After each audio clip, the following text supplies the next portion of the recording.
kababayan, nagbigay ng statement si Abalos na ang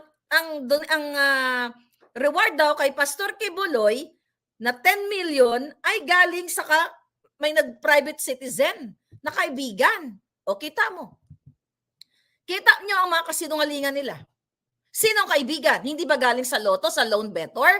At ayon sa abogado, legal counsel ni Pastor Kibuloy na si Attorney Torion, Israelito Torion, mga palangga, ito ay labag sa batas na tatanggap ang gobyerno from the private people o person, mga kababayan, ng pera nang hindi dinidisclose sa taong bayan kasi ito ay kailangan malaman ng publiko, mga kababayan.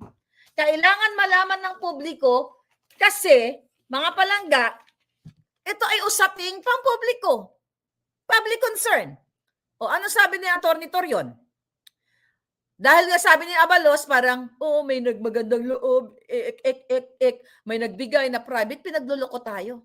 Sino ngayon ang lumabag sa batas? Sino itong private person o citizen na gustong magbigay ng 10 million pesos? Bakit siya? Ako sa understanding ng isang ordinaryong tao na hindi abogado, ano ang concern nitong private citizen na to? Bakit siya magbibigay ng 10 million para huliin si Pastor Kibuloy? Kung may batas, kung umaandar na batas, whether nagtatago siya o saan man siya sumusuot, it's your job. Bilang isang mga alagad ng demonyo, kasi hindi naman kayo alagad ng batas, alagad kayo ng demonyo. Bilang isang alagad ng demonyo na halughugin nyo ang buong Pilipinas at hindi kayo dapat nagtatanggap nitong private money na ito from the private money from the private citizen, which is alam namin na sinungaling kayo. Pera nyo yan, 10 million is barya. 10 million is barya lang sa loan better ng loto. 10 million is only barya, 5 lang yan, saan program funds na multi-million. Okay? 10 million pesos is barya sa 90 billion na pondo ng PhilHealth na dinownload nyo sa Office of the President. It's barya, kaya huwag nyo kaming pinagluloko. Only bangag like you ang pwede nyong lokohin. Ano sabi ni Atty. Torion? Sabi niya, instead na magpabuya sila ng 10 million pesos, etc., which may constitute a violation of RA 6713, Section 7D, solicitation or acceptance of gifts. Okay? Public officials and employees shall not solicit or accept directly or indirectly any gift, gratuity, favor, entertainment, loan, or anything of monetary value from any person in the course of their official duties or in connection with any operation being regulated by or any transaction which may be affected by the functions of their office. Kaya nga ang question ko, according to Atty. Torion, my question is, sino itong private individual na gusto talagang ipagbigyan natin yung kanilang naratibo? Okay? Sino itong, may galit ba ito kay Pastor? Gusto niyang impluwensyahan si Bangag Jr. Kasi ang huliin mo yan kasi may atraso yan sa akin. O baka si Risa Antiveros ang nagbigay dahil talagang tinatarget niya si Pastor. Yan, no? Alam mo naman yung mga makakaliwang grupo yan. Galit sila sa mga matitino. Kasi ang gusto nilang mamayagpag, ang mga NPA, mga kaliwa, manggugurgur ng tao, mga pulboronic, smuggler, kidnapper, yan ang gusto nilang mamayagpag. But again, sino itong taong ito na gustong nagbigay ng 10 million, which is labag sa batas based on sa statement ng mga magagaling na abogado. And I am sure na lahat ng mga, kung may abogado man nakikinig dito, mag-a-agree kayo dahil nag-aral naman siguro kayong ng batas. Malinte.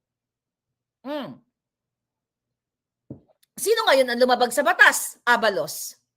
Now, yung tatay mo, Abalos, na ikaw at ang pamilya mo, ang puno ng Pogo, kayo ni Bangag Jr., hindi ba paglabag sa batas siya na hindi nyo dinidisclose sa taong bayan? Sa halip, ang hinuhuli ninyo, kayo ni Altenco, yung mga illegal na walang, walang permit. And okay lang naman na hulihin ninyo yung mga walang permit. Paano yung sa inyo? Yung mga illegal ninyo o yung mga legal ninyo na tumatanggap kayo ng bribe. See, mga kababayan? Konting kembot na lang tatanggalin natin yung mga yan. Konting kembot na lang. You have to act now. Maghanda na kayo dahil magdadasal tayo para mawala sila. And now, sabi ni Attorney Torion, swak na swak po, sabi niya, Secretary Abalos, baka hindi lang kayo naka-research. You may, abogado yata ito si Abalos. You may be motivated in good faith in whatever you are doing. But that is a violation of the law. Hindi ka nag-research man lang, kahit hindi ka abogado, nag-research ka muna sana, Abalos, bago ka ngumalngal. O kasi sunog na rin yung utak mo sa kababangag, katulad ni Marcos Jr. Kaya wala na kayong ginawa kundi manggipit na manggipit. 100-something million. 100, lagyan natin sa 115 million Filipinos.